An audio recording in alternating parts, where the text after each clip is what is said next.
Hey guys, it's Paradise, and there's actually a way to make Elden Ring play more like Sekiro, and no one's really talking about it. In the Shadow of the Erdtree DLC, FromSoft have added in brand new tiers, and while most people are focused on the new blood-sucking tier that increases your damage, there's a second tier that you can get right at the start of the DLC. This is the Deflecting Hardtear. So in this video, we're going to show you where to get it, how it works, and some tips with it. So let's go over the location so you can grab it and we don't waste anyone's time. If you want to get this tier, fast travel to the 3-path cross Site of Grace in the Gravesite Plains. You head south until you see the massive furnace golem at the very start of the DLC. You're going to need to take this guy down to actually get the tier, so start hacking away or whip out one of those insanely strong builds, and we recently made a video on one that makes it complete easy mode. After defeating this, you will receive the tier, and then you need to visit a Site of Grace to put it in your flask. So what exactly does the Deflecting tier do?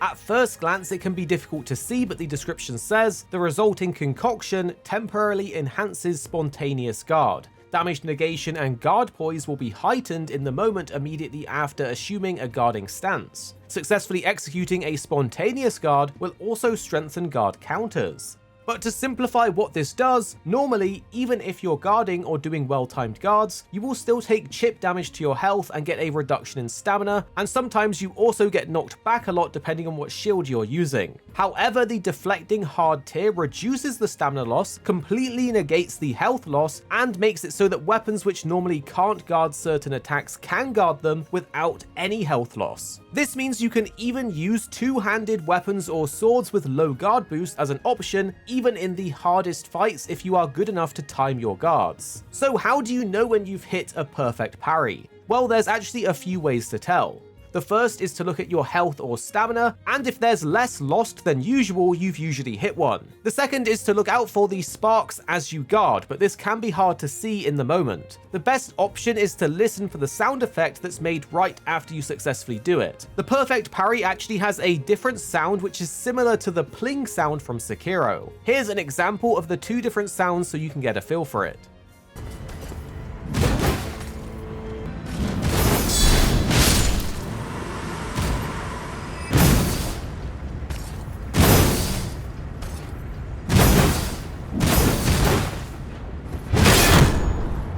The awesome thing is, landing a perfect guard is not only cool, but also enhances the damage of your counterattack if you execute an attack right after guarding. It boosts your counterattack damage by 20% for a successful guard, but if you're really good, you're able to stack this up to 4 times for a total of an 80% damage increase. Something great to know is that it doesn't actually reset the stack if you take damage. It's only if you mistime a guard, resulting in it resetting. So you can get slapped around and still retain this massive counterattack buff. The damage buff also stacks with the Curved Sword Talisman, which enhances counters, giving even more damage on top of the buff itself. Guard counters are also great because they deal a lot of poise damage, meaning most bosses and enemies will stagger easily, allowing you to get some big damage windows in. But you may be wondering, how is this different from a normal parry? Well, this new parry with the Deflect tier allows you to guard more stuff than you can normally parry, as not everything is parryable, but a large amount of things can be guarded.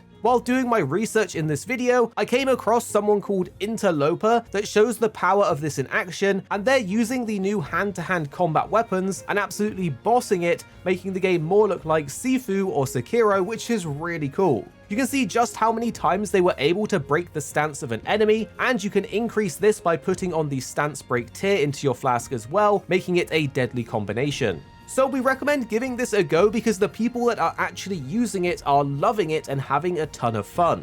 We will say that the window to parry isn't quite like Sekiro, and it would have been nice if this was a talisman instead of a flask buff, but it's still good all the same, and it even lasts 5 minutes, which is a pretty good duration. So tell us, are you going to try this, or have you already tried it, and what do you think about it? Drop a like and let us know if you've enjoyed this video, and subscribe for more Shadow of the Erdtree content coming very soon.